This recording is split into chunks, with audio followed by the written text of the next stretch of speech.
Um, the first day I got here in Australia, we had our carpet cleaned by this old man. He's like 75 or 80 or 100, and he was, all he did was talk the whole time. I mean, he showed up around noon, didn't get to clean our carpet till like 2 hours later, and he seriously was at house till like 7 that night.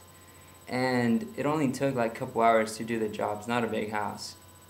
But all he was doing was talking, and I mean, that guy's old, so he's got a lot of things to talk about. And I mean, old people love to talk for some reason. And so today I'm home alone, and he pulls up, and I'm like, sweet, no way. I'm gonna go hide in my room. I'm not up for talking. I was reading. And then I was just thinking about a conversation I had last night with some friends, and how we were just like, some people just need to be heard. Some people we just need to listen to them. And so I felt a little bit convicted, so I opened the door before he even knocked, and I greeted him, and I was like, hey, I remember you, and I invited him in, even though we don't need our carpet cleaned. And I knew what I was in for. He ended up staying here for 2 hours, and he talked about everything under the sun. I mean, he talked about his children, he talked about his ex-girlfriends when he was like a teenager, which was like ages ago.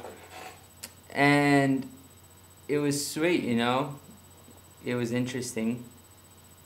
And I could have very easily just hid in my room and not answered, but I had that conversation with him. And then at the end of the conversation, he just had this look on his face. Like, it sounds weird, but he had something in his eyes, like this look that he was like so grateful that I just hung out with him for a couple hours.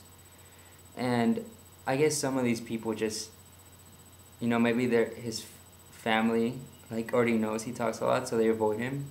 Maybe they're just too busy to hear him out. I don't know. I'm probably the only person he can actually have a conversation with or talk to, because it wasn't much of a conversation, but just someone to hear him out. And I really feel like it made his day. Like, he had this look on his face, I can't explain it. And he was like saying thank you and kind of, wishing me the best and Merry Christmas or whatever. And it just got me thinking, like what we're doing, we want to show love. We want to speak more with our actions than our words. We want to show people Jesus instead of like speaking about Jesus and pushing it down their throats. And it's not going to look like what we expect it to look like. It doesn't look like a huge ministry. It doesn't look like a missions trip to Africa or anything. It just looks like life.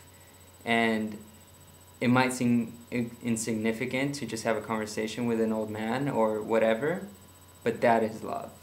Like, that's what it's all about. And what we're doing, what we're all about, it's about showing love, and it's going to be in unexpected ways, in unexpected places, in unconventional ways, and just, it's not going to look like what we think it will. But we will see massive impacts through that if we can all get that in our heads, that we're going to love, even though it's not going to look like what we think it is. We're going to change nations, man. I believe it. So I want to encourage everyone to go out there and love and with everything, and it's going to be awesome. So, yeah. Love you guys. Cheers.